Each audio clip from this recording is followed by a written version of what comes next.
गौरी साहब के परिवार में कमाई का एकमात्र जरिया उनका छोटा भाई था, जो एक छोटी सी दुकान में साइकिल में पंचर बनाने का काम करता था। और इस काम में उनके दो बेटे इकबाल और मकसूद उनकी मदद किया करते। तो पंचर बना देना।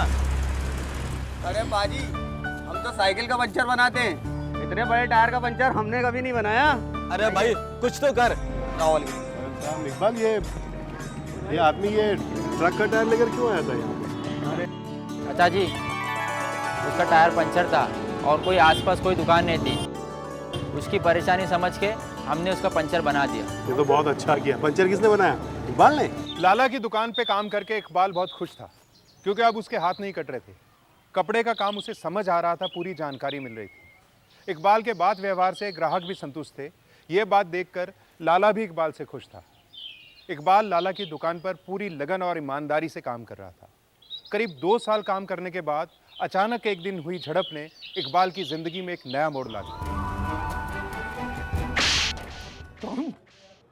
अरे तुम ना अपने बाप की तरह साइकिल के पंचर ही जोड़ोगे? भगा दिया है? अरे हाय, कपड़े की दुकान में काम करेंगे हैं? निकलो यहाँ, निकलो यहाँ से, निकल यहाँ से, निकल। खर्चा नहीं आया कभी। लाला के इस बर्ताव से इकबाल के परिवार में सब लोग दुखी हैं। ऐसे में इकबाल अपने अब्बू से कपड़े की दुकान खोलने की बात करता है, लेकिन छोटे गौरी अपनी आर्थिक स्थिति को देखते हुए ऐसा करने से इनकार कर देते हैं। लेकिन हमारे देश में एक कहावत मशहूर है कि औलाद की खुशी का कोई मोल नहीं। लो 50 का एक, 100 का दो, 50 का एक, 100 का दो। चलो 100 रुपए में दो टी-शर्ट, 100 रुपए में दो, 100 रुपए में दो। भाईजान, आपके साथ मैं भी जाऊंगा। और मैं भी चलूंगा।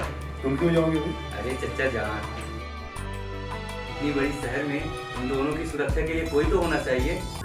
इकबाल अपने भाइयों के साथ सुबह की ट्रेन पकड़कर मुंबई चला जाता है। इधर मौके का फायदा उठाते हुए लाला ग्राहकों को अपनी दुकान तक लाने के लिए अपनी दुकान के रेट इकबाल की दुकान के बराबर कर देता है। अरे भाईजान, बैग लेके भाग रहे हो। मंजुल भाई पकड़ो उसको, मत पकड़ो। ला, मेरा बैग मुझे दे दे, क्योंकि इसमें सिर्फ पैसे ही नहीं, मेरे सालों की मेहनत है। ये बैग तेरे को नहीं मिलेगा।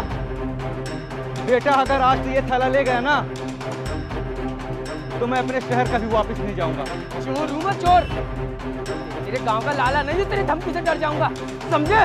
कई दुकानों में भटकने और परेशानियों का सामना करने के बाद जब इकबाल और उसके भाई कपड़ा खरीदने में कामयाब हो जाते हैं, तो उनके सामने सबसे बड़ी समस्या ये थी कि इतना सारा माल वो रखेंगे कहाँ। फिर इकबाल जब अपने भाइयों की मदद से वो सारा माल साइकिल की दुकान में सेट कर लेता है और रमज़ान की वजह से सस्ते दाम पर बेचना भी शुरू कर देता है, बस यहीं से लाला की मुसीबत शुरू हो जाती है।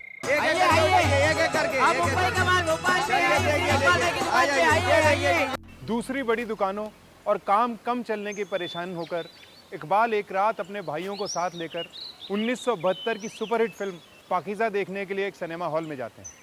ये फिल्म उन्हें इतनी पसंद आती है कि वो अपनी सदा मार्केट वाली दुकान का नाम ही पाकीज़ा रख देते हैं। बस फिर क्या था, फिल्म की तरह ये दुकान भी खूब चलती है। तीनों भाई एक शोरूम और 9 बड़े मॉल बनाते हैं। अब पाकीज़ा सिर्फ एक दुकान नहीं है, एक फर्म बन चुकी है। Good evening, ladies and gentlemen, and the members of Pakiza Textiles. I would like to now invite Gauri Brothers, who has been meritorious students of our college and also been instrumental of making Pakiza Textiles a big success. So may I please invite Gauri Brothers, please come on the stage. बहुत ही कम समय में पाकिजा textiles अपने tiles को हर ग्राहक तक पहुंचाने में कामयाब हुई है। आप आज भी हमारे लिए हमारे वही सेठ जी हैं। आप उस दिन वो थप्पड़ हमें ना मारते तो हम आज ये मुकाम हासिल नहीं कर पाते। इकबाल साहब ने अपने भाइयों के साथ मिलकर पाकीज़ा फर्म को कई बिजनेस में इन्वॉल्व किया, जैसे कि Pakeezah lifestyle, Pakeezah convent school, Pakeezah textile और पाकीज़ा मॉल। इकबाल साहब बहुत ही अच्छे और बहुत ही सामाजिक व्यक्ति थे। उनसे किसी का भी दुख नहीं देखा जाता था, इसलिए उन्होंने पाकीज़ा चैरिटेबल ट्रस्ट भी शुरू किया था, जो कि YM सरकारी अस्पताल में सभी मरीजों को मुफ्त में दवाइयाँ उपलब्ध करवाता था। यही नहीं, सालों से इकबाल साहब गरीब और निर्धन परिवार की बेटियों की शादी का खर्चा भी खुद ही उठाते हैं।